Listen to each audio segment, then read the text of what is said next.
नमस्कार दोस्तों, कैसे हो आप। आज प्रस्तुत है डॉक्टर रामकुमार वर्मा की एकांकी औरंगजेब की आखिरी रात। इस एकांकी को मैं कहानी के रूप में सुनाने जा रही हूँ। तो कहानी प्रस्तुत है। औरंगजेब मुगल इतिहास का वह आखिरी हीरा था जो जीवन भर अपने बुरे कर्मों से चमकता रहा, पर अंतिम समय में निराशा, व्यथा, व्याकुलता को लेकर वो संसार से चला गया। जीवन के 27 साल उसने दक्षिण में बिताए और वहीं अपनी अंतिम सांस ली। वह इतना धार्मिक कट्टर था कि उसने बीजापुर, गोलकुंडा जैसी रियासतों को भी जीत लिया, परंतु शिवाजी और मराठों को नस्त नाबूद करने की इच्छा पूरी न हो सकी। जीवन के अंतिम दिनों में उसके राज्य में दुर्व्यवस्था फैल गई। दूसरी तरफ वृद्ध हो जाने के कारण शरीर में ताकत न रही। आलमगीर बनने के बाद उसका विजय स्वप्न अब निराशा में तिरोहित हो गया। उसकी चिंताएं उसे पल भर चैन नहीं लेने देती। अंत में वह निराश होकर अहमदनगर लौट आया। औरंगजेब इतना कमजोर हो गया कि दिल्ली पहुंचने में भी वह असमर्थ हो गया। मजबूर होकर वह अहमदनगर के किले में बीमार पड़ गया। न ज्वर उतरता न खांसी रुकती। उसकी उम्र 89 वर्ष हो गई। उसके पास उसकी संतानों में से एकमात्र उसकी बेटी जीनत उन्नीसा थी, जो उसकी सेवा किया करती थी। अपने पिता की दुर्अवस्था देखकर जीनत के चेहरे पर भय और आशंका बनी रहती और हमेशा उसके मन में उदासी छाई रहती। औरंगजेब को खांसी पल भर के लिए न रुकती। वह अपनी बेटी जीनत से कहता, यह खांसी की आवाज नहीं, मौत का पैगाम है।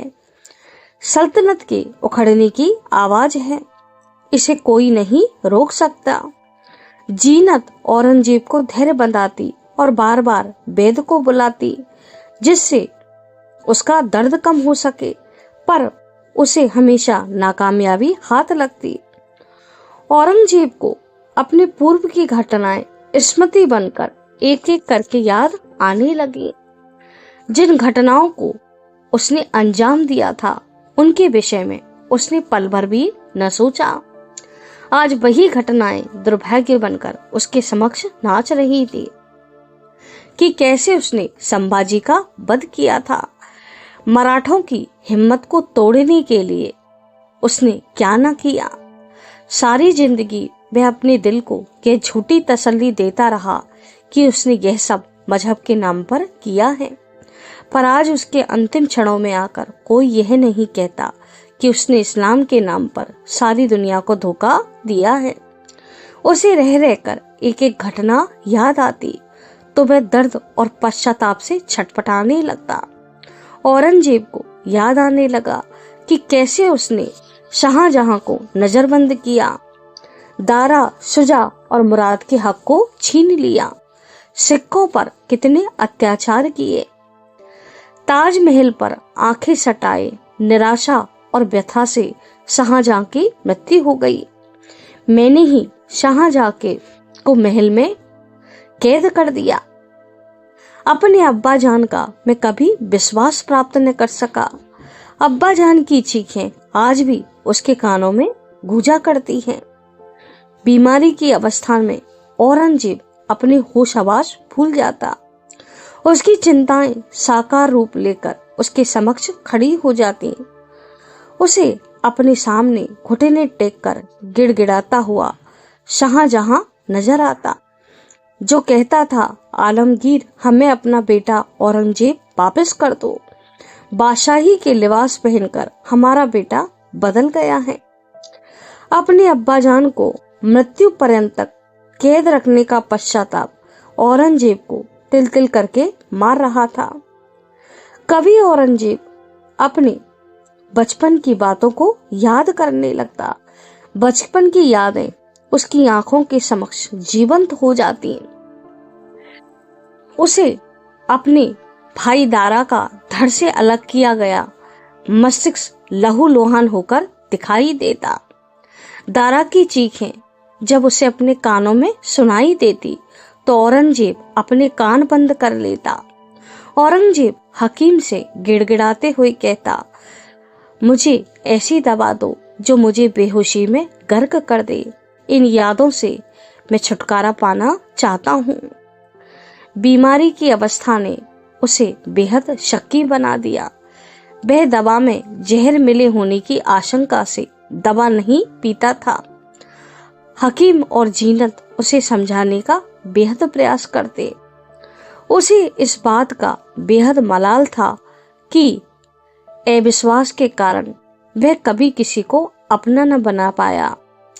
आज मृत्यु शैया पर वह पड़ा पड़ा सोच रहा है कि उसका कोई भी पुत्र उसके पास नहीं है सिवाय जीनत के।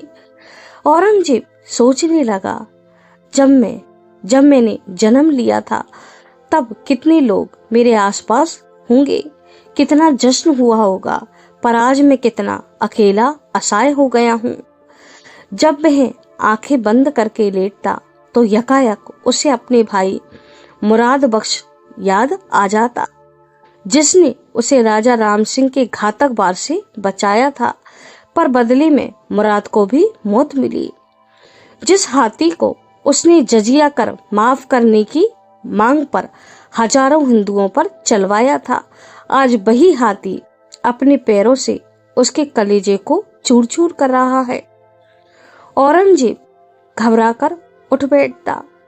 उसकी पुत्री जीनत उसे दवा पीने की अर्ज करती, पर वह नम आंखों से कहता, दवा नहीं, मेरे लिए दुआ करो, मेरे लिए दुआ से बढ़कर कोई दवा नहीं।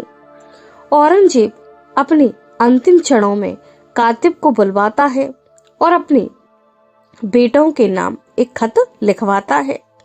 अपने पाप कर्मों पर पछतावा प्रकट करता है और अपने बेटों को हिदायत देता है कि वो नेकी की राह पर चले।